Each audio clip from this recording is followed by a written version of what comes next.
ነቢዩ ዓለይሂ ሰላቱ ወሰላም ነቢዩላህ ዒሳ ኢየሱስን እየሰገዱ አዩት። ነቢዩላህ ሙሳን አዩት። ነቢያቶች ይጠብቋቸው ነበር። የኛው ነቢይ የነቢያት አይነታ ኢማም ሆነው አሰገዱ። ከዛም ሚዕራጅ የሚባለው መሰላል ተተከለ ወደ ምድር። ነቢዩም ዓለይሂ ሰላቱ ወሰላም ተአምራቱን ላይ ወደ ሰማዩ ዓለም ዘለቁ። ይሄን ዩኒቨርስ፣ ይሄን ሚልኪ ዋይ፣ ይሄን ጋላክሲ ሰንጥቀው ወደ አንደኛው ሰማይ ደረሱ።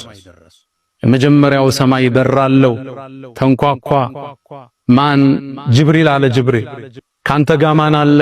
ሙሐመድ እንዲመጣ ተልኮበታል እንዴ? አዎ። የመጀመሪያው ሰማይ ተከፈተ። መልእክተኛው ዓለይሂ ሰላቱ ወሰላም ገቡ።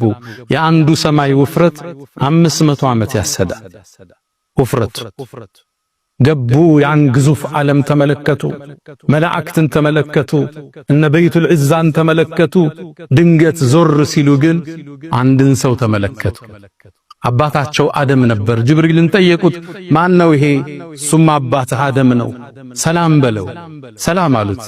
እሱም አያቸውና ነቢዩ መሆኑን አወቀ ሰለላሁ ዐለይሂ ወሰለም። ቃለ መርሐበን ብብን ሷሊሕ ወነቢይ ሷሊሕ፣ ምርጡ ልጅ፣ ደጉ ልጅ፣ ደጉ ነቢይ አላቸው።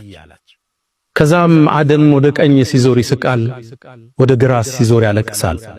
ከጎኑ በርካታ ሰዎች አሉ፣ ቀይ ግራ። ጅብሪልን ጠየቀው፣ ለምን ነው የሚያለቅስ? ለምን ነው የሚስቅ? ወደ ቀኝ የሚያቸው ጀነት የሚገቡ ልጆቹ ናቸው። አላህ ከነሱ አላህ ያደርግ። ወደ ግራ ደግሞ ከሱ ልጆች ከሱ ዝርያው እሳት የሚገቡ ናቸው።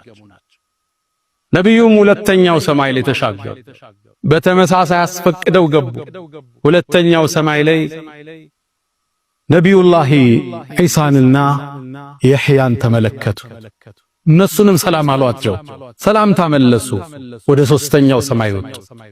ሦስተኛውን ሰማይ አስከፍተው ገቡ። ጅብሪል አብሯቸው። ሦስተኛው ሰማይ ላይ ዩሱፍን አየሁት ይላል።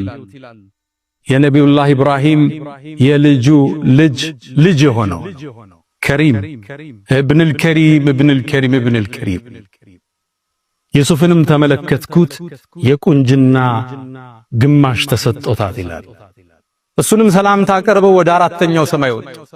እሱም ተከፈተ። እዛም ላይ ነቢዩላህ ኢድሪስን አገኙት። እሱም ሰላምታ አቀረበላቸው። አላህ ቁርአን ላይ እዛ እንዳለ ቀድሞ ነግረና ከፍ ወዳለ ቦታ ወስደነዋል ብሎ ነበር ኢድሪስ። አራተኛውን ሰማይ ጨርሰው ወደ አምስተኛው ሲወጡ የነቢዩላህ ሙሳን ወንድም ሃሩንን አገኙት። ለሱም ሰላምታ ሰጡ። ሰላምታ መለሰላቸው። እሱም ተሰናብተው ወደ ስድስተኛው ሰማይ ወጡ።